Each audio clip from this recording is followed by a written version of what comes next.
paz do Senhor, queridos irmãos, chegamos agora na nossa lição 7 desse primeiro trimestre de 2026. Aqui a lição traz o título como A Obra do Filho. A data dessa lição é do dia 15 de fevereiro de 2026. Textuário dessa lição: pelo que também Deus o exaltou soberanamente, ele deu um nome que é sobre todo nome. É o que está em Filipenses, no capítulo 2, versículo 9. Verdade prática: a humilhação voluntária de Cristo, sua obra redentora, sua exaltação gloriosa, revelam que somente Ele é digno de toda adoração e obediência. A leitura bíblica em classe está em Filipenses, capítulo 2, versículo 5 ao 11, e Hebreus, capítulo 9, 24 ao 28. Essa lição também vai apresentar 3 objetivos. O primeiro é explicar a humilhação voluntária de Cristo e a sua obediência até a cruz.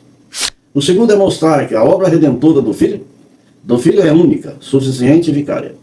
E terceiro aqui, objetivo é ressaltar a exaltação gloriosa de Cristo e sua soberania universal. Essa lição vai apresentar uma palavra-chave, a palavra-chave é obra. A introdução: Jesus Cristo é Filho eterno de Deus, que assumiu a forma humana, viveu uma vida sem pecado, morreu em nosso lugar e ressuscitou vitoriosamente. Sua missão abrange não apenas o perdão dos pecados, mas a revelação do caráter do Pai e a restauração de toda a criação. Essa lição visa apresentar a profundidade da obra do Filho em 3 dimensões: a sua humilhação, a sua redenção e a sua exaltação. No primeiro tópico dessa lição está assim: a humilhação voluntária do Filho. Aqui tem 3 subtópicos. O primeiro é a submissão de Cristo, o segundo é o esvaziamento da sua glória, e o terceiro é a obediência sacrificial até a cruz. O primeiro subtópico aqui dessa lição, que é a submissão de Cristo. Paulo exorta a igreja de Filipe à unidade e à humildade. Está em Filipenses, no capítulo 2, do versículo 1 ao 4. Que o versículo 1 diz assim: se há, pois, alguma exortação em Cristo, alguma consolação de amor, alguma comunhão do Espírito, se há entranhados afetos e misericórdia, completai a minha alegria, de modo que penseis a mesma coisa, tenhais o mesmo amor, sejais unidos de alma, tendo o mesmo sentimento. Versículo 3: nada façais por partidarismo ou vanglória, mas por humildade, considerando cada um os outros superiores a si mesmo. E o versículo 4: não tenha cada um em vista o que é propriamente seu, senão também cada qual que é dos outros. Aqui o apóstolo Paulo chama a atenção a respeito de humildade, mostrando aqui que no versículo 3 que a gente tem que olhar para o nosso irmão e considerar o nosso irmão maior do que nós. Esse foi o sentimento que teve em Cristo. Ele, sendo Deus, da forma de Deus, ele se considerou ainda menor do que o homem, porque se esvaziou-se. Esse verbo nós do grego, esvaziar-se, deixar todo o seu predicado de Deus para assumir a forma de homem. Aqui o apóstolo Paulo, logo no primeiro versículo de Filipenses, no capítulo 2, ele já traz essa mensagem, a respeito de submissão, a respeito de humildade, para que vivemos em alegria, nada por vanglória, mas com a humildade e alegria na igreja. Entendemos aqui sobre submissão de Cristo, que vem de toda a eternidade. Deus já planejava essa missão de salvação, esse propósito de redenção à humanidade, antes da fundação do mundo. Já era o propósito do nosso Senhor e Salvador Jesus Cristo. Lá em Filipenses, no capítulo 2, o versículo 8, a si mesmo se humilhou, tornando-se obediente até a morte e morte de cruz. Veja que a submissão de Cristo aqui é até a morte. E a morte mais humilhante que a morte de Cristo. Temos aqui uma submissão que é totalmente funcional. Não é ontológica. É uma vontade própria de cumprir todo o propósito criado por Deus antes da fundação do mundo. Entende-se que essa missão, ou essa submissão eterna do nosso Senhor Jesus Cristo, é um propósito não na essência, ou seja, não na forma de um Deus, mas na forma de homem, de humano. Ele deixa os seus predicados, ou seja, os seus atributos incomunicáveis e torna-se homem, deixando de lado todos esses atributos. E forma ali, e entra ali na vontade que Deus tinha na salvação, ou na redenção. É isso que aprendemos no capítulo 12, versículo 2 de Romanos, que diz assim: não vos conformeis com este século, mas transformados pela renovação da vossa mente, para que experimenteis qual seja boa, agradável e perfeita vontade de Deus. Esse versículo mostra que o desejo de Deus é que entramos pela sua vontade, assim como Cristo entrou para cumprir o propósito de redenção para a humanidade. Jesus, na sua peregrinação humana, ele vai dizer lá em João 10, capítulo 10, versículo 30, eu e o Pai somos um.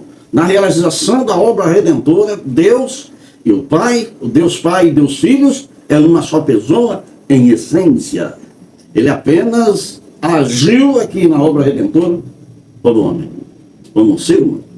Mas a sua atuação na eternidade, ainda ele mostra que ele é o mesmo Deus. Toda a sua ação de redenção, de cura, ele é homem. Lá em João, no capítulo 6, versículo 38. Desci do céu, não para fazer a minha própria vontade, mas a vontade daquele que me enviou, o próprio Senhor Jesus. Encarnou em nosso meio, sendo homem nas mesmas circunstâncias nossas, como homem. Mas aqui ele mostra que não veio para fazer a sua própria vontade, mas a vontade do Pai que lhe enviou sobre essa terra. Por isso que aprendemos aqui que a submissão não significa inferioridade, ser menor, e sim a harmonia do plano de redenção com Deus. Porque a ação de Jesus começa na humilhação, quando ele se reencarna e chega como homem em nosso meio. Ali ele já se esvaziou de todos os atributos divinos. Ali ele não está perdendo, mas ele está renunciando para se livrar dos privilégios que há na sua majestade como Deus. Aí mostra toda a humilhação do Filho. O apóstolo João deixa bem claro, lá no capítulo 1, versículo 14, que o verbo se fez carne. Lá em 2 Coríntios, capítulo 8, versículo 9, sendo rico se fez de pobre. Ele assume a natureza humana, limitações reais, dependência total de Deus e uma obediência perfeita. Sempre a sua ação como homem nunca te deixou de pedir direção a Deus para realizar as obras que foram realizadas aqui na terra, obedecendo sempre o que estava lá em Isaías, no capítulo 53. Jesus é o Cordeiro que tira o pecado do mundo, que levou sobre si todas as nossas dores e enfermidades, para essa missão que Deus propôs ao seu Filho. Essa submissão máxima na cruz, aqui a humilhação atinge o ápice.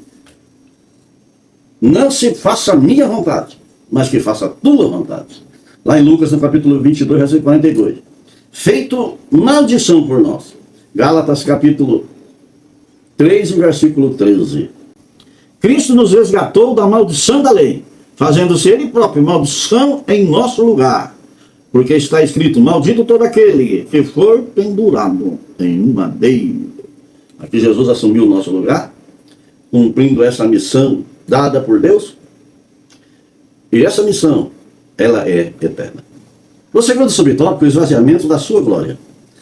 O apóstolo recorda que Jesus, sendo em forma de Deus, não teve usurpação de ser igual a Deus, sendo ele igualmente a Deus, compartilhando da mesma natureza do Pai, preferiu privar-se de seus direitos, não da sua divindade. Trata-se de um contraste com o primeiro Adão.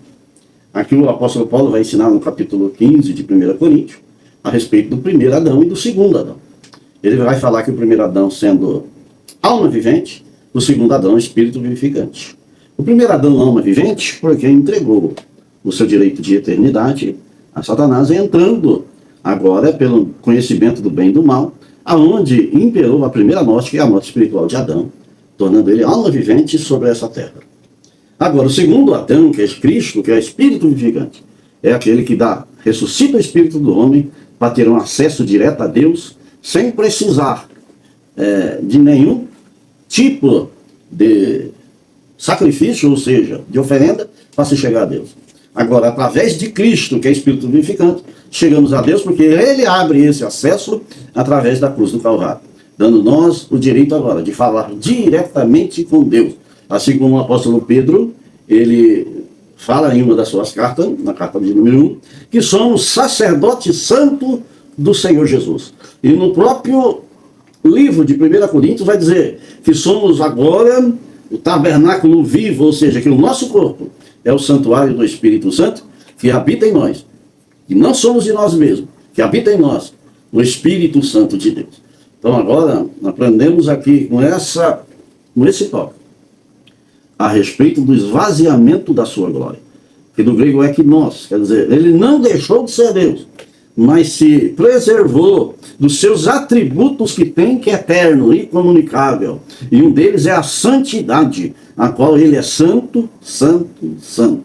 A toda a sua santidade, se colocar diante do homem, o homem não resiste à santidade de Deus.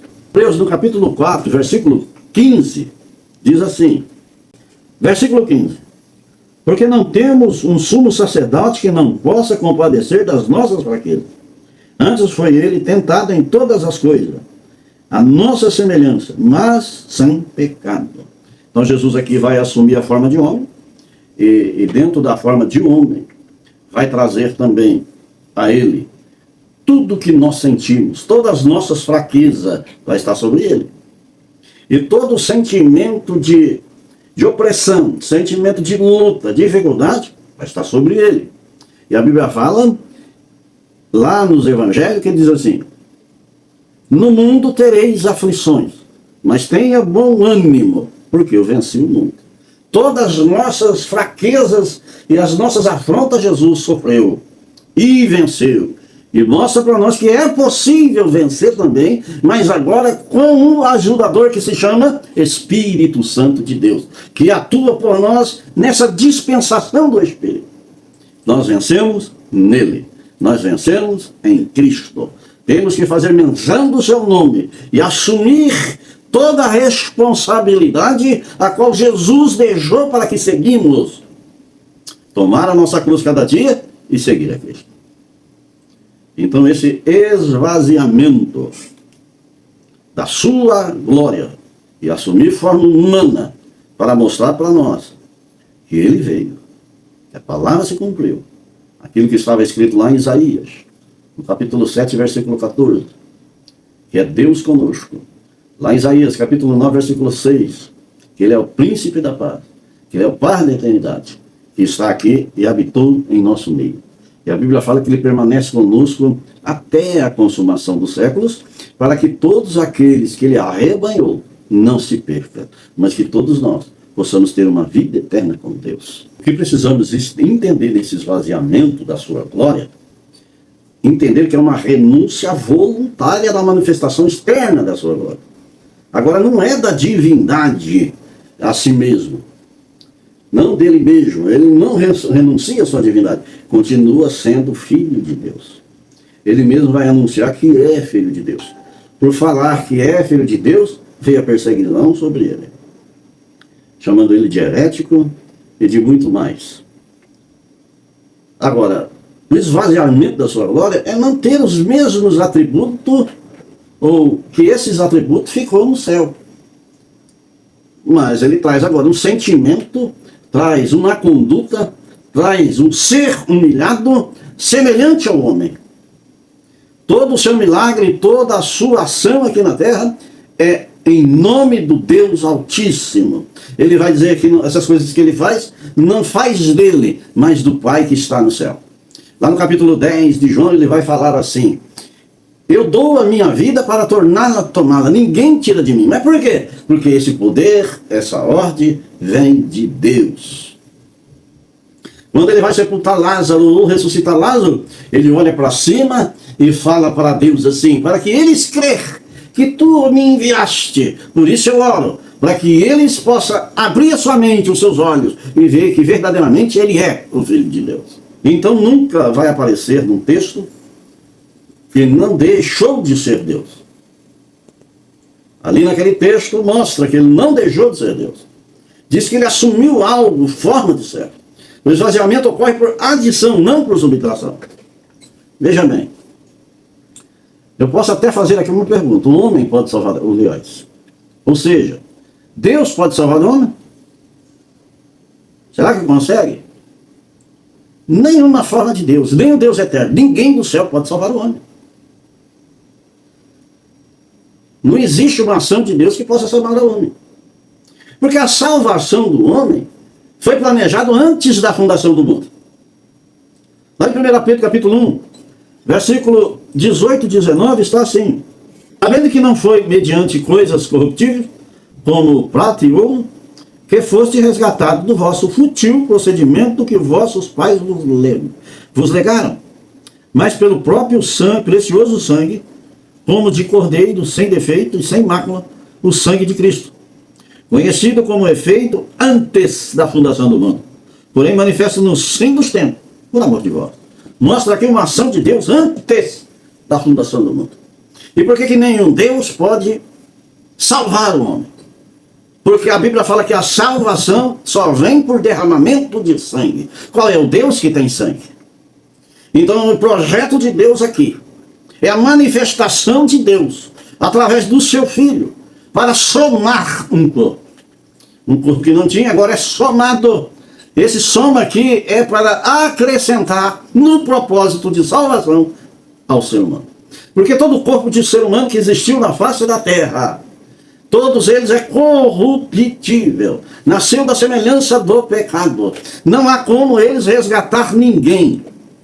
Mas quando chega a plenitude dos tempos, o que está lá em Gálatas no capítulo 4, versículo 4, Deus entra no tempo em forma humana, humilhando-se. E a Bíblia diz que é até a morte, e morte de cruz, derramando o seu precioso sangue, imaculado, sem pecado, para resgatar toda a humanidade. Quando se peca lá no jardim do Éden, Deus não é surpreendido, porque ninguém surpreende a Deus. Mas antes de tudo aquilo ali, Deus já tinha preparado um plano de redenção para toda a humanidade. O primeiro sacrifício foi feito no jardim do Éden, quando Deus sacrificou os animais para vestir Adão e Eva. Então cada sacrifício que foi feito no passado, Deus olhava para o sangue e lembrava de Cristo. Sacrifício ali é uma coisa colocada por Deus no coração do homem. Não é uma coisa criada no tempo da lei, porque o sacrifício é antes da lei. O próprio Deus fez o primeiro sacrifício. Caim e Abel ofereceram sacrifício, mas o de Abel foi aceito porque foi feito em derramamento de sangue. Após eles, Jó também oferecia para ele e para toda a sua família. Então o sacrifício aqui não é da lei, mas é uma ação de Deus ao coração do homem, porque a todo homem Deus se revela. Deus, ele procura e sempre procurou. Ele procurou no tempo do dilúvio e achou só Noé. Deus procurou para livrar o seu povo do Egito e achou Moisés. Deus procurou para livrar o povo dos medianitas e Deus achou Gideão. E assim sucessivamente. E hoje ele procura também aqueles que o adoram em espírito e em verdade, que compreendem a sua palavra e aguarda em seu coração. Quando Deus procurou para a salvação, achou dentro da sua trindade que é o Filho. E o Filho chegou aqui em forma de homem. Em forma de homem, não perdendo a sua divindade, mas se privando dos seus atributos para cumprir uma vontade de Deus direcionada por Deus em santidade. É o que precisamos para chegar a Deus. Aqui, essa missão, esse esvaziamento, é que precisamos aprender com Cristo. Às vezes estudamos, no sentido de ser grande. Mas Deus já é grande, se fez pequeno. Por isso que o apóstolo Paulo vai dizer, olha para o seu irmão aí, olhou? Seja menor que ele. Então, esse esvaziamento que aprendemos aqui nesse subtópico, né, que a lição nos fala, ele aqui se esvaziou da sua glória, né? E a Bíblia diz que o esvaziamento dele é tremendo, porque aqui ele não tinha um lugar sequer para reclinar a sua cabeça, mas era totalmente dependente de Deus, é o que devemos ser. O terceiro subtópico aqui é obediência sacrificial até a cruz. A obediência de Cristo foi plena, desde a encarnação até o Calvário. Na forma de homem, humilhou-se a si mesmo, sendo obediente até a morte e morte de cruz. Ele desceu à condição mais humilde e morreu como servo. Quando olhamos para as Escrituras, em cima dessa obediência sacrificial, né, da cruz, entende-se aqui, olhando lá para o começo, que é o Jardim do Éden, a gente mostra ali o primeiro Adão. Esse primeiro Adão, ele vai cometer um ato que vai trazer morte, não somente a ele, mas a toda a humanidade. Por isso que hoje eu posso afirmar com certeza que ninguém nasce filho de Deus. Ninguém, mas nascemos criatura de Deus. Agora, o que impera dentro de uma pessoa que nasce, até fazer o uso de consciência, aqui nós aprendemos que há uma inocência. Essa inocência está saindo, aí afirma uma criatura de Deus, reafirma uma criatura de Deus, onde agora serão imputados os pecados. Enquanto há inocência, não tem imputação de pecado. Passou da inocência, os pecados são imputados.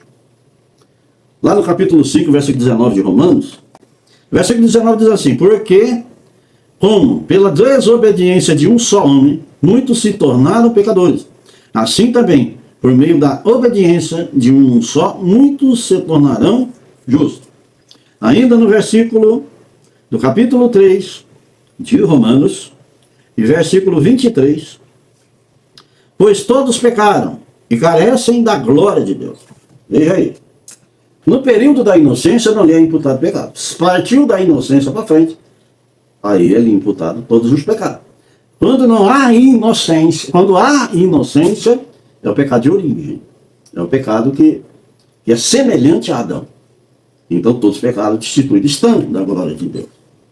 Então ninguém nasce filho, mas nasce criatura. Agora precisa de um segundo Adão, que agora é espírito vivificante, que é o Adão em semelhança de Deus, ou seja, em santidade. Para que o homem pegue essa semelhança para ele e assume a santidade da qual tem nos ensinamentos de Cristo, para que nós também sejamos e andamos em novidade de vida. Lá em Mateus, no capítulo 3, versículo 15, mostra uma obediência ativa que culmina na cruz. Mateus capítulo 3, versículo 15. Cristo não obedeceu só ao cavalo. Toda a sua vida foi obediência. Cumpriu, convém cumprir toda a justiça. Lá em Mateus capítulo 3, versículo 15 está assim: mas Jesus lhe respondeu: deixa por enquanto, porque assim nos convém cumprir toda a justiça. Então ele o admitiu. Aqui no versículo 16, batizando Jesus, saiu logo da água. Eis que lhe abriu o céu e viu o Espírito de Deus descendo como uma pomba e vindo sobre ele. Eis que uma voz do céu dizia: este é o meu filho amado, a quem me comprazo. Aqui mostra uma realidade de justiça que vem cumprir em Jesus para a salvação da humanidade. Lá em João, no capítulo 8, versículo 29. É aquele que me enviou está comigo. Não me deixou só, porque eu faço sempre o que lhe agrada. Jesus fazendo a vontade de Deus nessa obra de redenção, da qual aprendemos aqui nessa lição, né? Uma obediência sacrificial de Jesus. O título da lição, a obra do Filho, né? É o que estamos aprendendo a respeito de um sacrifício a qual Cristo está fazendo o maior sacrifício, porque Ele é Deus. Se humilhou, parou de ser Deus, ou seja, assumiu uma forma de homem. E esse sacrifício aqui, está dizendo aqui, obediência sacrificial até a cruz. Isso aqui é o ápice do coroamento de Cristo. Tem umas heresias que prega por aí que tem que ter cuidado, dizendo que a cruz é derrota. Mas a cruz aqui é a vitória de Cristo. Porque o trabalho de Satanás era evitar que Jesus entrasse, subisse na cruz. Por isso da humilhação, por isso do espancamento, por isso da perseguição, para que Jesus se rebelasse da cruz. Mas ele vai dizer assim: Pai, afasta de mim esse cálice, mas todavia seja feita a tua vontade e não a minha. Cristo aqui como humano sentiu o peso da cruz. Por que ele sentiu o peso da cruz? Ele sentiu o peso da cruz porque ele olhou e me viu. Olhou e te viu. Olhou e viu todas as famílias da terra que estavam ali no momento. os que tinham morrido no passado, e todos aqueles que viriam ao futuro, que dependia desse sacrifício de Cristo. A sua obediência trouxe salvação a todos nós. E ali o Senhor sentiu o grande peso. Pai, afasta de mim este cálice, mas todavia seja feita a tua vontade e não a minha. Jesus vai lembrar dos planos de Deus antes da fundação do mundo. Jesus vai lembrar dos planos de Deus até a consumação do século. E vai dizer sim para a cruz. E cumpriu todo o propósito de Deus ali obedientemente. Esse tópico. Obediência. Sacrificial até a cruz.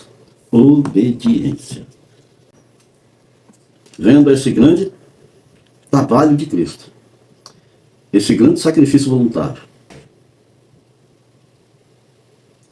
E essa cruz só tem valor porque ele foi mudo, como ovelha muda ao matadouro.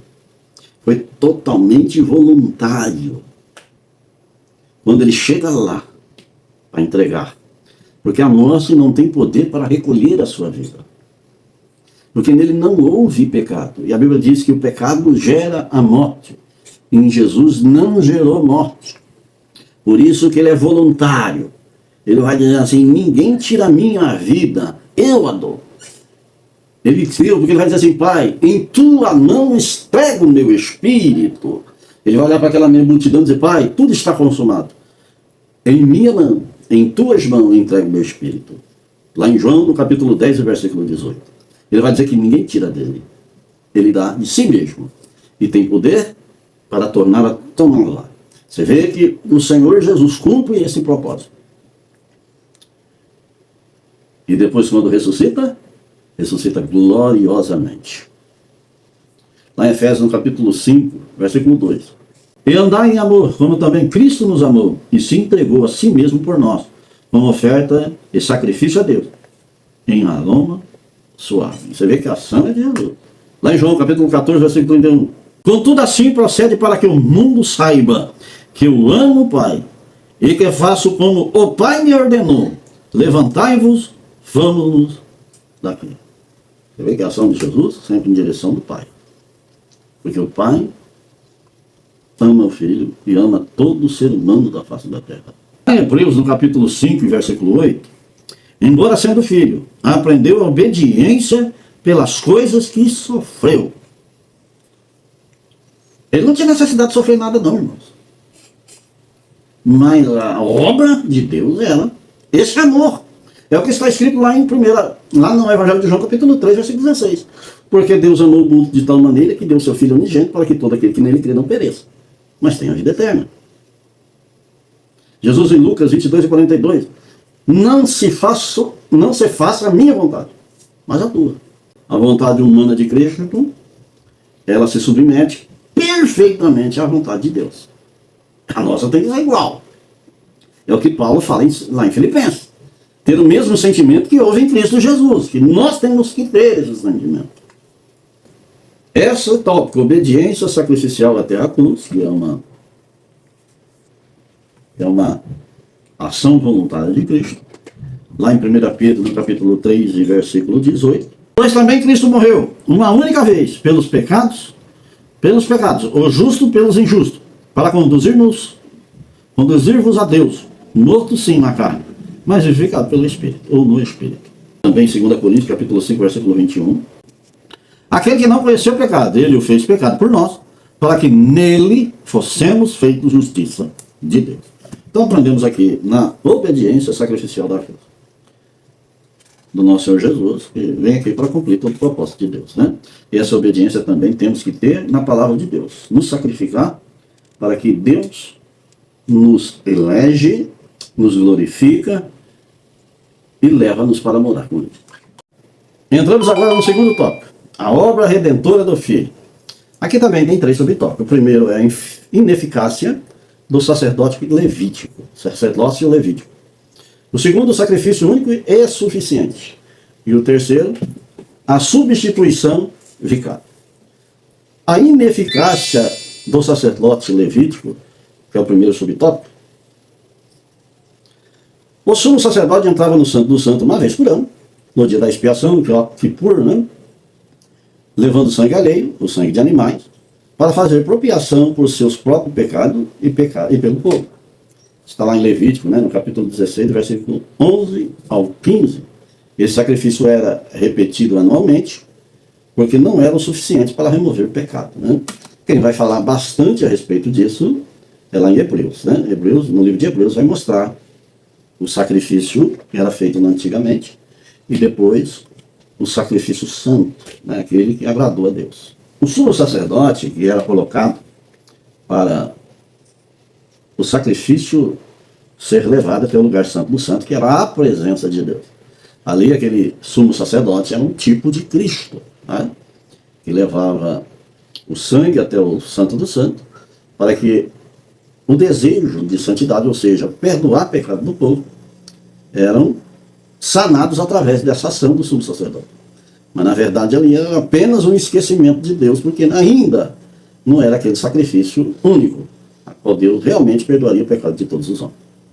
Essa ineficiência, ou ineficácia do sacerdócio levítico, a Bíblia deixa bem claro lá no capítulo 10 e versículo 1 de Hebreus, que diz assim: ora, visto que a lei tem sombra dos bens vindouros, não é a imagem real das coisas, nunca jamais pôde tornar perfeitos os ofertantes, com os mesmos sacrifícios que ano após ano, perpetuamente, eles oferecem. Aqui aqui em Hebreus, no capítulo 10, versículo 1, traz uma ideia daquele sacrifício que era feito pelos levíticos, que precisava ser feito todo ano, no ano Kippur, a qual eles iam anos a anos até Jerusalém, ao templo, para oferecer sacrifício pela família, por eles. Mas a Bíblia fala que continuamente eles faziam isso todo ano. E que era apenas uma sombra do que seria no futuro. A sombra do Novo Testamento fazendo sombra para o Antigo. Aqui no Novo Testamento vai mostrar o sacrifício vicário, ou seja, o único sacrifício que trazia diante de Deus perdão. Mas não aqui temporariamente, como teria que ser feito ano a ano, para que a ira de Deus se aplacasse dentro desses sacrifícios que eram oferecidos. A obra redentora de Cristo, né, que é feito o único sacrifício, ali revela o contraste e cumprimento da ineficiência, ou ineficácia do sacerdote levítico. A Bíblia trata isso de forma direta, especialmente em Hebreus, né? Esse livro de Hebreus vai falar a respeito disso. A obra redentora de Cristo, do Filho de Deus, mostra a exposição da ineficiência do sacerdote levítico, que continuamente oferecendo sempre sacrifício, nunca chegando a uma perfeição. Agora, quando fala do sacrifício de Cristo, o único, por toda a humanidade, dentro do tempo do Levítico até a consumação do século, esse sacrifício, ele traz uma ação de santidade a todo ser humano. Porque o objetivo do sacrifício é a expiação de pecado, é perdoar pecado. Pecado aqui é o oposto da santidade. Quando Deus recebe o sacrifício, torna o homem em santidade. Porque o próprio Deus vai dizer assim, que sem a santidade ninguém verá Deus. Para chegar a Deus precisa estar num processo de santidade. Lá no capítulo 7, versículo 11 de Hebreus, se portanto a perfeição houvera sido mediante o sacerdote levítico, pois nele baseado o povo recebeu a lei. Que necessidade haveria ainda de que se levantasse outro sacerdote, segundo a ordem de Melquisedeque, e não fosse contado segundo a ordem de Arão? Aqui fala a respeito de uma perfeição, assim como o Melquisedeque no passado. A Bíblia fala que era semelhante ao Filho de Deus. E não continuando segundo a ordem de Arão. Porque segundo a ordem de Arão se torna imperfeito, porque ninguém cumpriu a lei. Porque quem recebe a lei, o sacerdote, o sacrifício dos levíticos. Agora, segundo a Melquisedeque, ou seja, segundo a Cristo, traz a perfeição e santidade. Segundo Arão, traz o peso da lei. A Bíblia vai falar em Atos dos Apóstolos que ninguém cumpriu a lei. pois se tornou um fardo sobre as costas dos pais que viveram no tempo do deserto.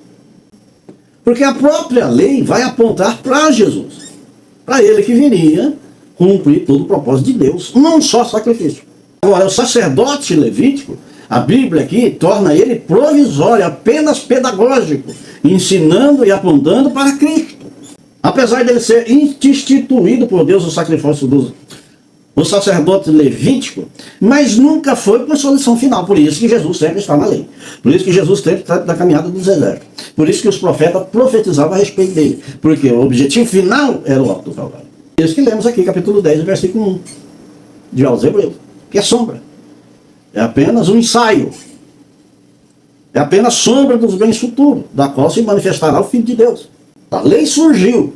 O sacrifício levítico surgiu só para mostrar a gravidade do pecado e apontar a necessidade de sangue, preparar o caminho para Cristo. Lá em Hebreus, no capítulo 7, versículo 28, está assim: porque a lei constituiu sumos sacerdotes a homens sujeitos à fraqueza.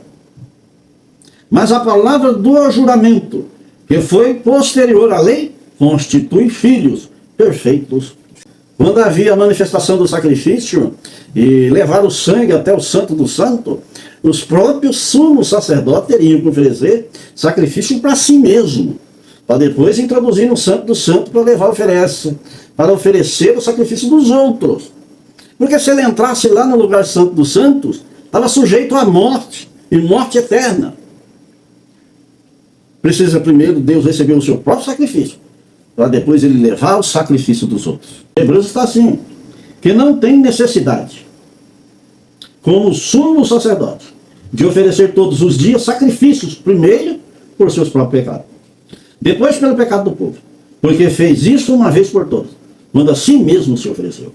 Aqui mostra a ineficácia do sacerdócio levítico e a eficiência do sacrifício de Cristo, que por si mesmo se ofereceu ao pecado de todos, sendo ele santo. O sacerdócio levítico precisava primeiro expiar os seus próprios pecados. Jesus aqui, não. Jesus aqui foi feito em santidade, permaneceu santo até o último dia do seu ministério. Lá em Hebreus capítulo 10, versículo 11. Ora, todo sacerdote se apresenta, dia após dia, a exercer o serviço sagrado e oferecer muitas vezes o mesmo sacrifício, que nunca jamais pode remover o pecado. Apenas aplaca a ira de Deus. Porque quando vê o sacrifício ser oferecido pelos levíticos, o sacerdote levítico, Deus ali já vê todo o plano de redenção para a humanidade. Porque esse plano foi estabelecido lá na eternidade, antes de todas as coisas. Lá em Hebreus, capítulo 7, versículo 17, porquanto se testifica, tu és sacerdote para sempre, segundo a ordem de Melquisedeque. E Melquisedeque é semelhante ao Filho de Deus, que é um sacerdote de Cristo, não mais levítico. Lá em Salmo, no capítulo 110, e versículo 4, o Senhor jurou e não se arrependerá. Tu és o sacerdote para sempre, segundo a ordem de Melquisedeque. Cristo vai trazer um sacerdócio para sempre. Agora ele está à destra de Deus intercedendo por nós, como verdadeiro sacerdote, sumo sacerdote de Deus. Esse tópico. A ineficácia do sacerdócio levítico, aprendemos aqui na eficiência do sacerdote de Cristo, o seu único sacrifício, que nos torna ser chamados filhos de Deus. Agora, somos adotados pelo sangue de Jesus. E co-herdeiro com Cristo, justamente pela eficiência do sacrifício de Cristo. Aqui ainda do segundo tópico, temos aqui o segundo subtópico. Sacrifício único e suficiente. Na antiga aliança, ofereciam-se sacrifícios continuamente pelo pecado por causa da ineficácia dessas ofertas. Está em Hebreus capítulo 9, e versículo 25, e 10 de 1 ao 4. Diferente do sistema levítico, a morte de Jesus foi definitiva, completa e eficaz. Assim também Cristo oferecendo-se uma vez para tirar o pecado de muitos. Parteado versículo 9 do capítulo, parteado versículo 28 do capítulo 9 de Hebreus. A expressão uma vez indica que não há necessidade de repetição, é somente um sacrifício. O sacrifício único e suficiente é o coração do Evangelho, é o ponto final de todo o sistema sacrificial. Hoje não sacrificamos mais, por remissão de pecado, porque olhamos para Jesus autor e consumador da fé, que foi oferecido como um único sacrifício no cumprimento de toda a obra sacrificial que Deus estabeleceu. Por isso que lá em Hebreus, no capítulo 9, e versículo 12, está assim: não por meio de sangue de bodes ou de bezerros, mas pelo seu próprio sangue, entrou no Santo dos Santos, uma vez por todas, tendo obtido eterna redenção, somente pelo sangue de Cristo. Um único sacrifício que traz agora expiação de todo pecado. Quando o homem, no passado, oferecia lá os seus animais como sacrifício, todo ano ele precisava retornar e oferecer o mesmo sacrifício para que Deus aplacasse a sua ira e perdoasse seus pecados. Mas todo ano era esse o cumprimento. Mas quando chega aqui, o sacrifício de Cristo é único. Você vai continuar pecando, porque a gente somos falhos. Ainda estamos no tabernáculo da vergonha. O pecado ainda impera sobre nós. É o que está escrito lá no capítulo 7 de Romanos, e no versículo 14. Assim, porque bem sabemos que a lei é espiritual. Eu, todavia, sou carnal, vendido à escravidão do pecado. Quer dizer que está aí.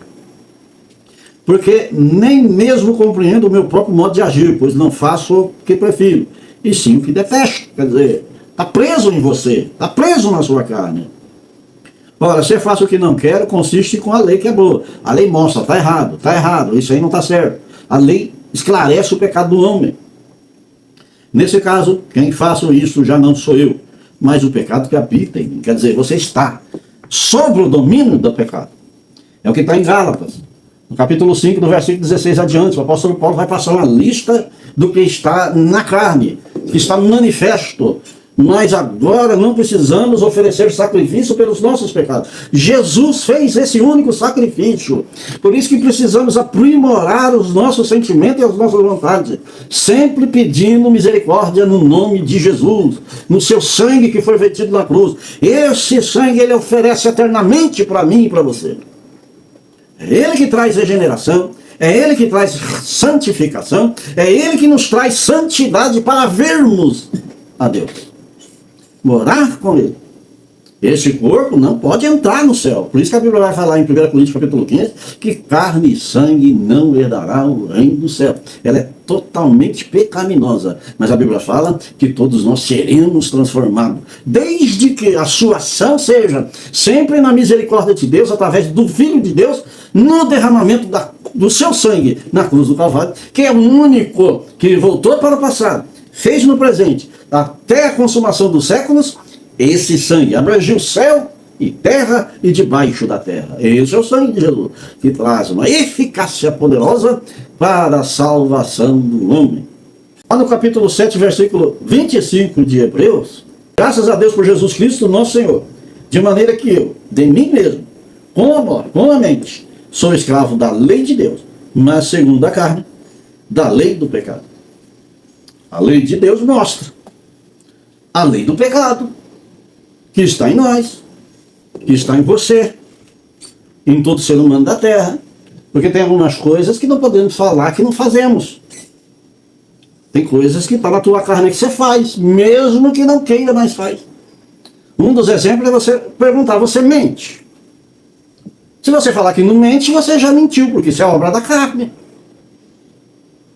Você não fica nervoso, até fala palavras que não devia, depois se arrepende. Está na carne, você pratica.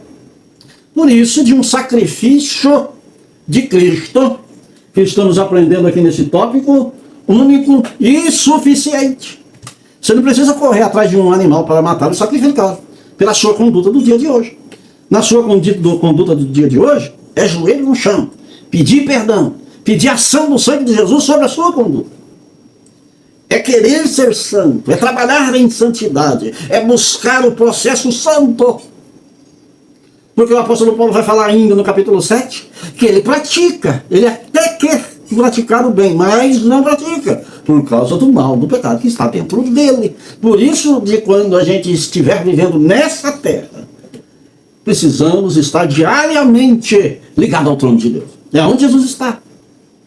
à destra de Deus, o nosso sumo sacerdote diante do Pai, que vai levar toda essa nossa ação praticada aqui na terra, que praticamos, não tem aquele que não pratica, e tem se multiplicado a iniquidade do homem, é ele que está do lado de Deus, intercedendo por nós. A sabedoria da palavra, da ação, está no Espírito Santo, porque ele habita em nós, estará sempre soprando ao nosso ouvido para buscar a presença de Deus em nome de Jesus. Se você fala em nome de Jesus, é o sumo sacerdote que está bem do ladinho de Deus, dizendo: Pai, ele quer acertar, ele errou, mas ele quer acertar. Pai, tenha misericórdia dele, que ele vai chegar. Esse sacrifício de Cristo é totalmente eficiente, ele está vivo. O sacrifício do passado era momentos, porque o sacrifício que era oferecido era animais que só têm contato com a terra. Jesus não, ele é eterno, sempre eterno, e está vivo à destra de Deus. Agora, em visão, porque ele era invisível. Agora ele traz corpo, ele traz alma, traz espírito, ele é o próprio Deus agora, ressuscitado ao lado do Pai, nos preparando, através da nossa renúncia, a chegar a Deus. Capítulo 9, e versículo 12 de Hebreus. Não por meio do sangue de bodes, de bezerros, mas pelo seu próprio sangue, entrou no Santo do Santo uma vez por todas, tendo obtido a eterna redenção. Olha quem está lá, Cristo. Lá no versículo 14 do capítulo 9. Muito mais o sangue de Cristo, que pelo Espírito eterno, a si mesmo, se ofereceu sem mácula a Deus, purificará nossa consciência, as obras mortas, para servirmos a Deus vivo. Ele tem que estar aí na tua consciência. Tem que estar aí levando uma santificação completa. Colocando em meu e no teu coração aquele atributo comunicável de Deus para com o homem, que é o amor eterno. Tendo esse amor, ele completa a obra redentora de Cristo. É o que está lá em 1 Pedro, no capítulo 4, versículo 8. Acima de tudo, porém, tendes amor intenso um para com os outros, porque o amor cobre multidão de pecados. Você vê que ele está entrelaçado na obra redentora de Cristo, no sacrifício final de Cristo. É o sacrifício único e suficiente. É o que aprendemos desse tópico. Em Hebreus, no capítulo 9, e versículo 26. Ora, neste caso, seria necessário que ele tivesse sofrido muitas vezes desde a fundação do mundo. Agora, porém, se cumprirem os tempos, se manifestou uma vez por todas, para aniquilar pelo sacrifício de si mesmo o pecado. Não precisa falar mais nada a respeito dessa eficiência desse tópico, né? Que é muito interessante. O sacrifício único e suficiente. Né? Ele não precisou vir desde o passado se sacrificando, mas quando chegou aqui na plenitude dos tempos, fez esse sacrifício para todos. Terceiro subtópico aqui do segundo, a substituição vicária. A expressão vicária vem do latim, que significa em lugar de outro. A substituição vicária é inseparável da justiça, o que está em Romanos, capítulo 3, versículo 26. O pecado não pode ser ignorado, é preciso ser punido, que está em Romanos, capítulo 5, versículo 21. Em virtude disso, Deus não poupou o seu próprio Filho, mas entregou para morrer em nosso lugar, assumindo sobre si a penalidade que nos era destinada. Né? Isaías 53 vai falar a respeito disso, que ele se entregou por nós, carregou sobre ele o nosso pecado, a nossa culpa, as nossas enfermidades, tudo aquilo que desagradava a Deus, ele tomou sobre si. Na lei sacerdotal, na lei dos levitas, ou seja, no plano de sacrifício ali na tribo de Levi, né, a partir de Arão,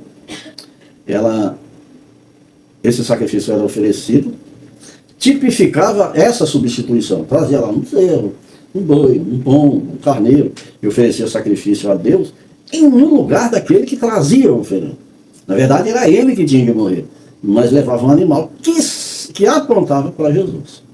Então a palavra vicários, que significa substituto, aquele que ocupa o lugar do outro.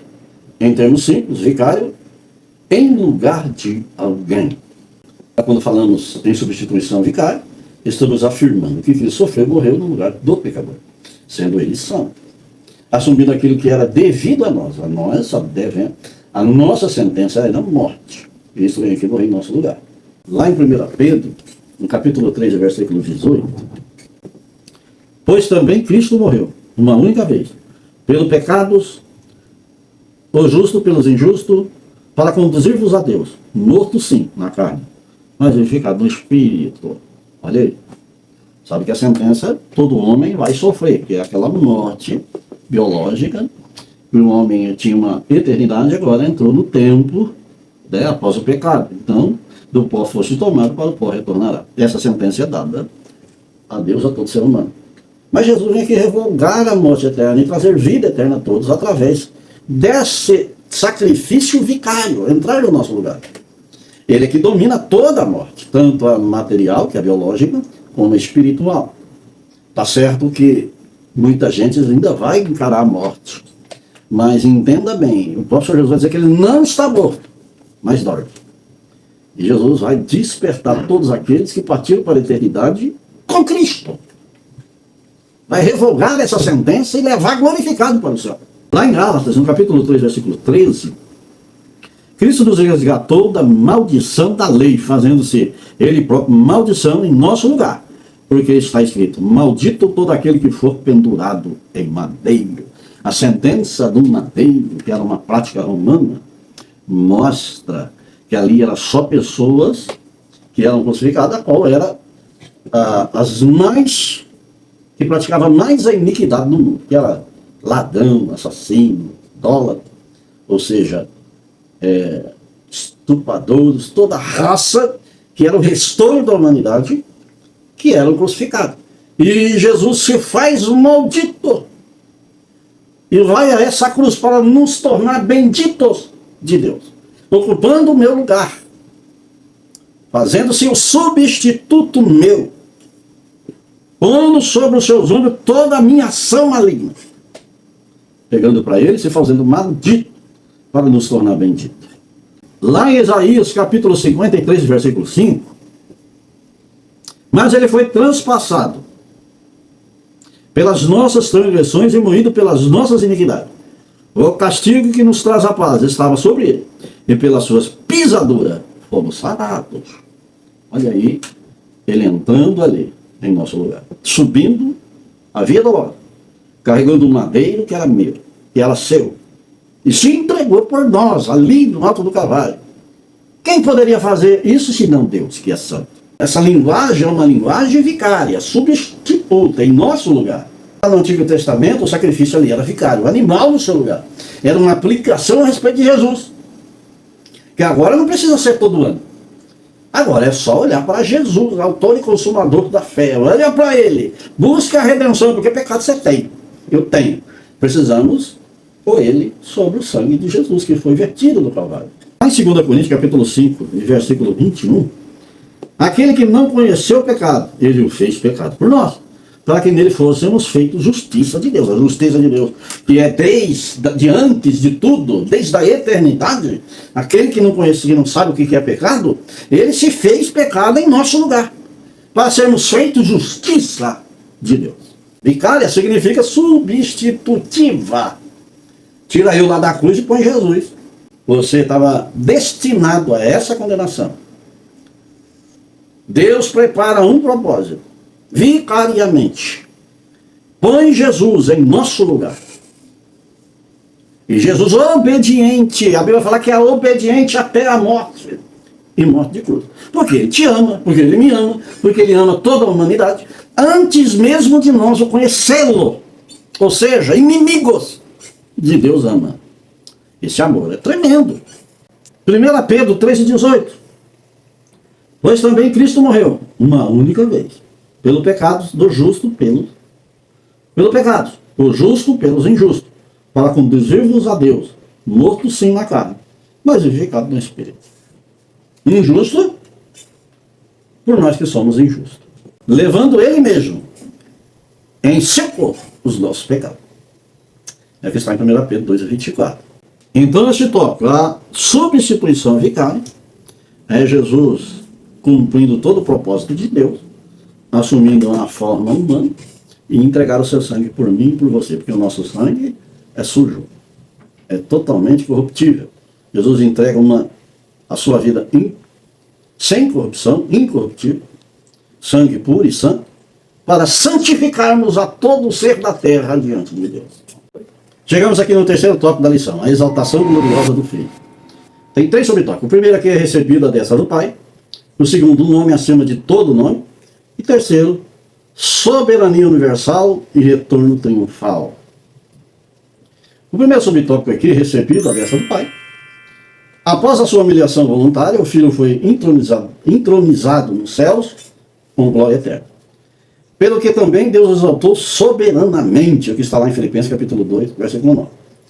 A exaltação de Cristo está ligada à sua obediência perfeita. Filipenses 2:8. O verbo exaltou denota uma elevação acima de toda a medida, recebido à destra do Pai. Aqui é a exaltação gloriosa do Filho. Ele é ser recebido à destra do Pai.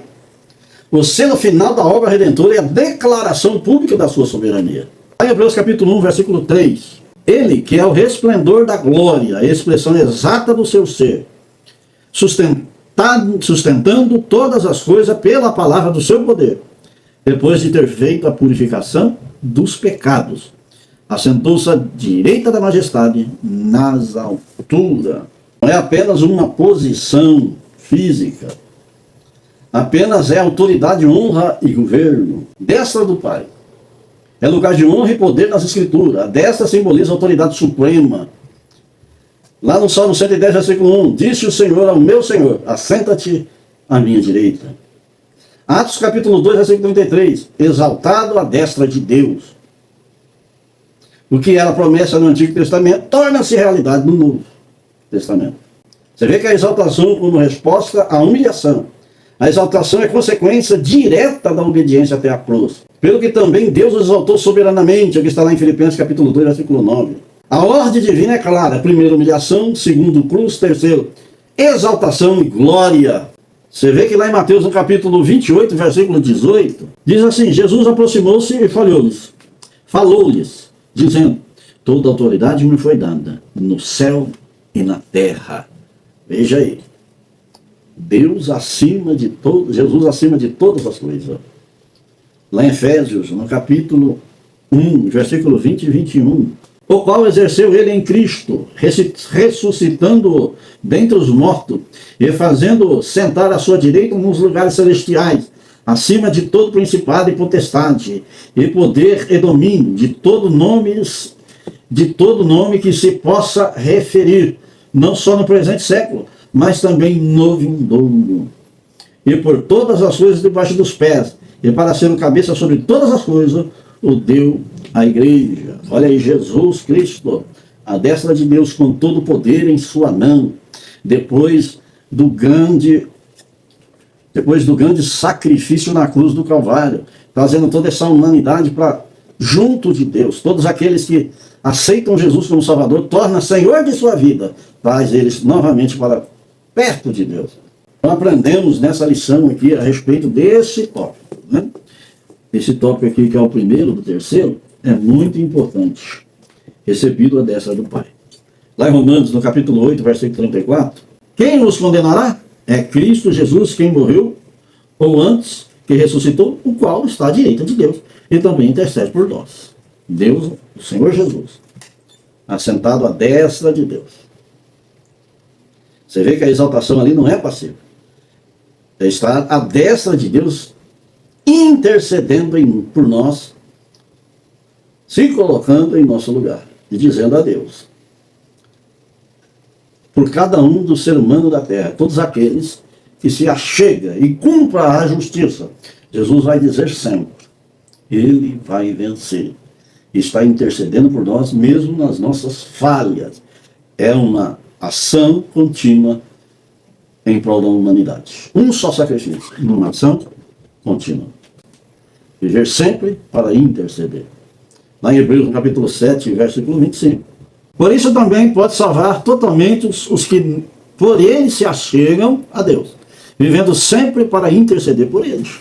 É uma ação contínua de Jesus. Se chegou a ele, agora ele assume todas as suas fraquezas para interceder diante de Deus. Essa ação de Jesus, a destra de Deus, também é uma posição de juízo.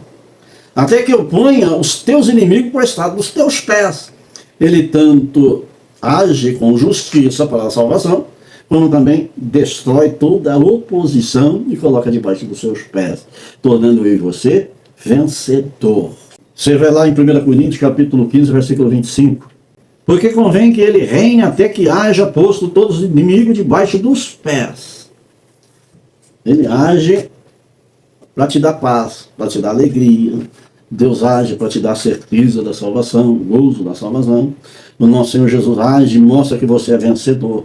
Ele traz um conforto ao teu coração. Ele revela a tua palavra. Ele revela e acrescenta a sua fé, trabalhando assim contra os seus inimigos, teu e meu inimigo, para nos trazer uma santidade e alegria da sua presença. Por isso que é necessário que ele reine sobre nós. Por isso que ele está à destra do Pai, como disse, recebido à destra de Deus. Aqui nesse terceiro tópico, a exaltação gloriosa do Filho. Então, olhamos para cima e vejo um sacerdote no lugar santo do céu, trabalhando em nosso favor, para que chegamos ao céu também.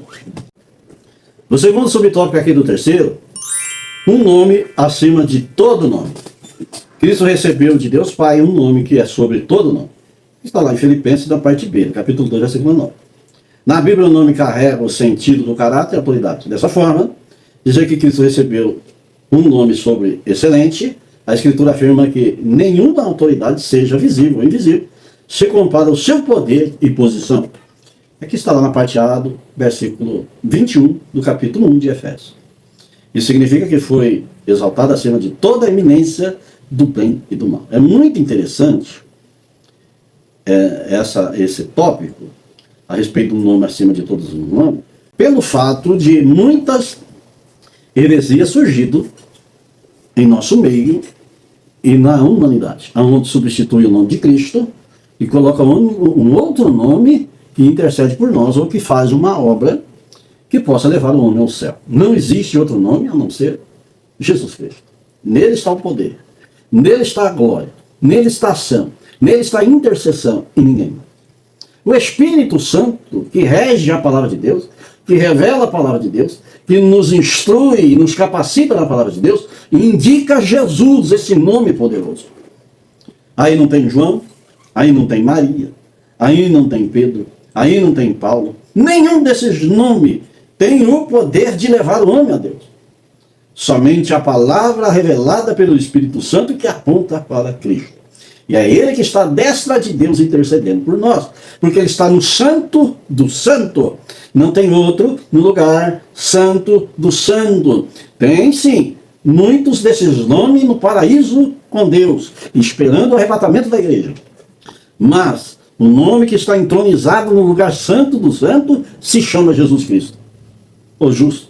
E esse nome que é acima de todos os nomes mostra uma suprema exaltação, autoridade absoluta, que é Jesus Cristo.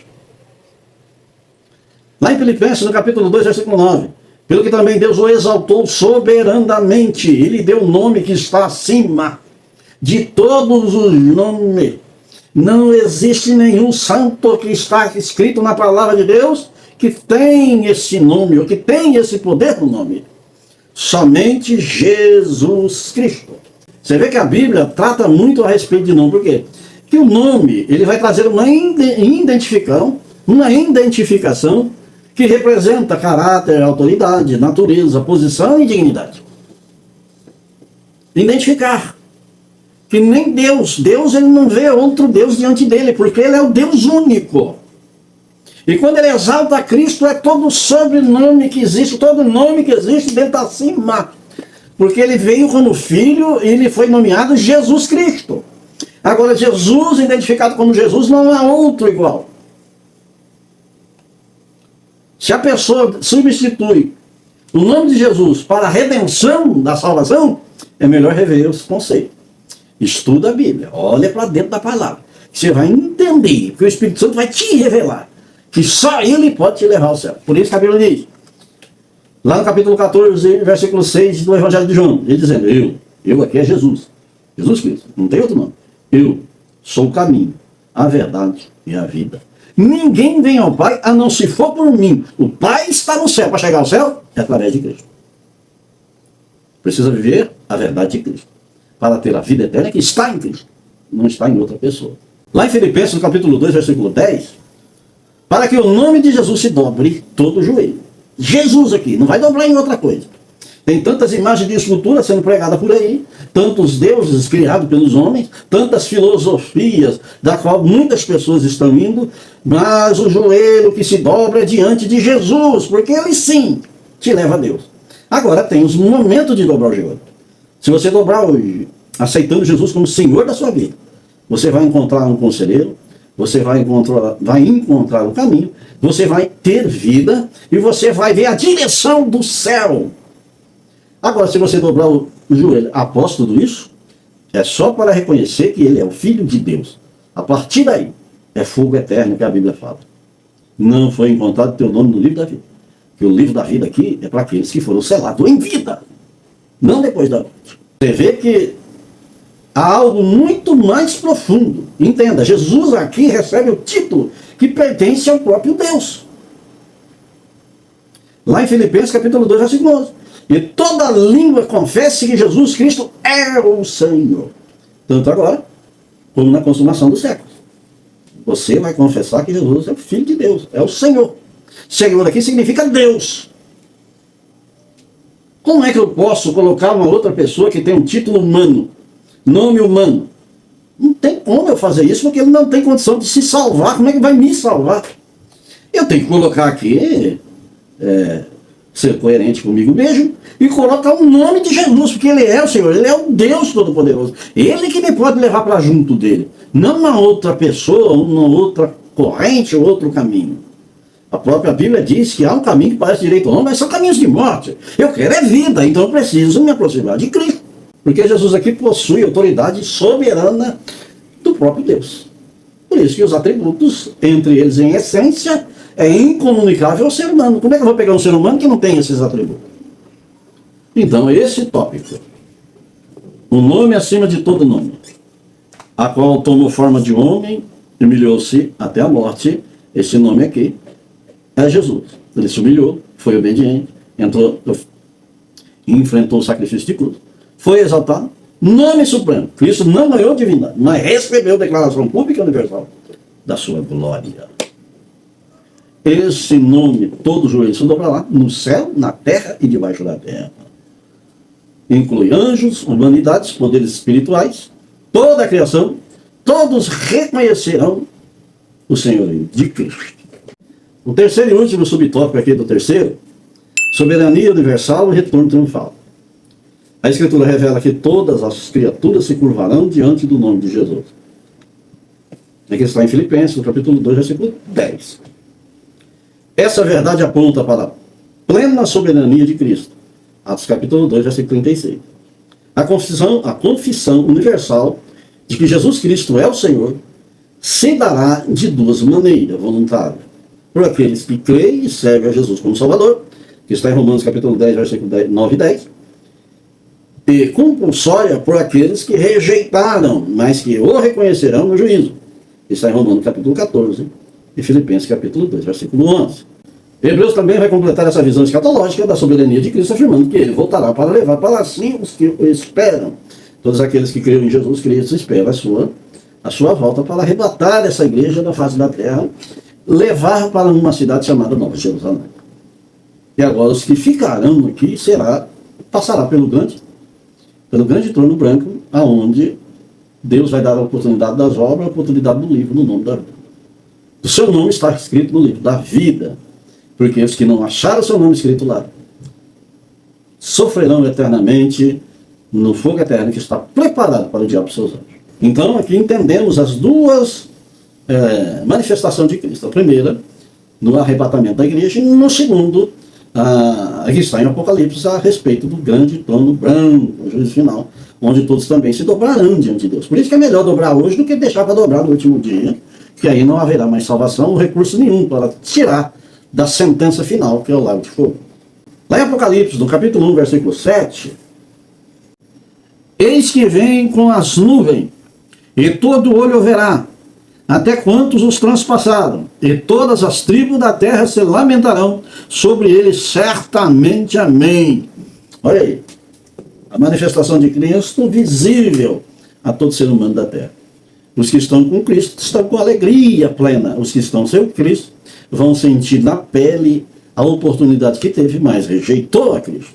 Lá em Efésios, no capítulo 1, versículo 20 e 21, o qual exerceu ele em Cristo, ressuscitando-o dentre os mortos e fazendo-o sentar à direita nos lugares celestiais, acima de todo principado, potestade, poder, domínio e todo nome que se possa referir, não só no presente século, mas também no vindouro. Então, Cristo já é soberano em todas as épocas e tempos. E o seu governo abrange céu, terra, poderes espirituais, histórias humanas. Nada foge ao seu domínio. É necessário que ele reine até que haja posto todos os inimigos debaixo dos seus pés. Isso que nós lemos aqui em 1 Coríntios, capítulo 15, versículo 25. Você vê que a Bíblia ainda fala que o último inimigo a ser vencido é a morte.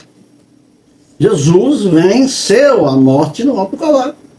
Você vê que o apóstolo Paulo, lá nos últimos versículos do capítulo 15 de 1 Coríntios, ele vai dizer assim: ô morte, onde estão os teus aguilhões? Por que onde estão os seus aguilhões? Porque os aguilhões da morte é o pecado. Em Cristo não houve pecado, então não tem os aguilhões da morte.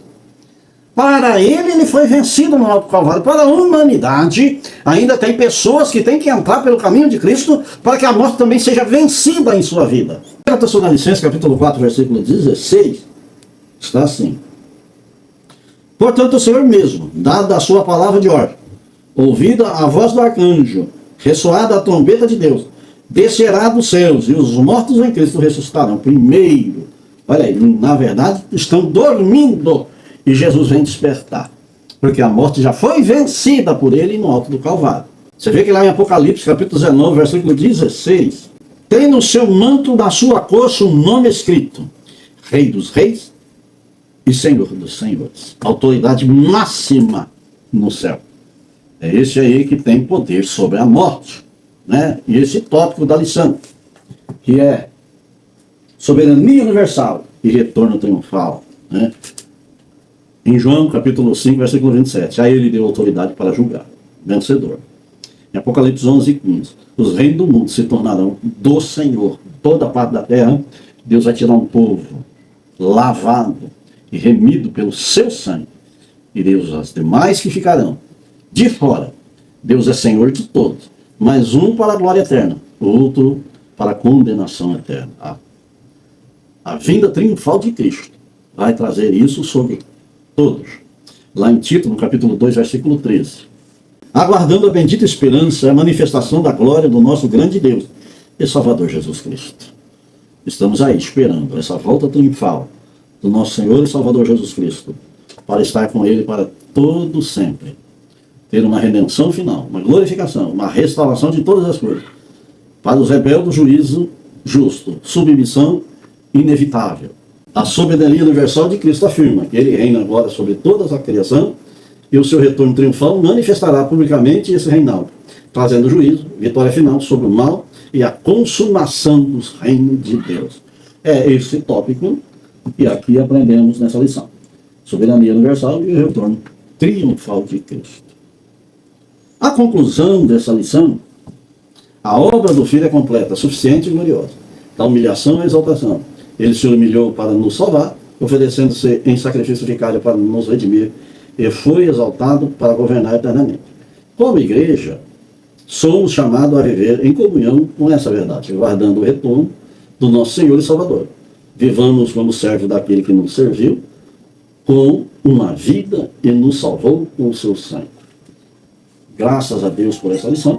A conclusão dessa lição diz tudo, que aguardamos a sua vinda triunfal sobre as nuvens, e que essa igreja, todos aqueles que estão ligados nele, né, que vive para ele, cumpre a sua vontade, possa herdar dele uma vida com ele eternamente. Que Deus abençoe os irmãos.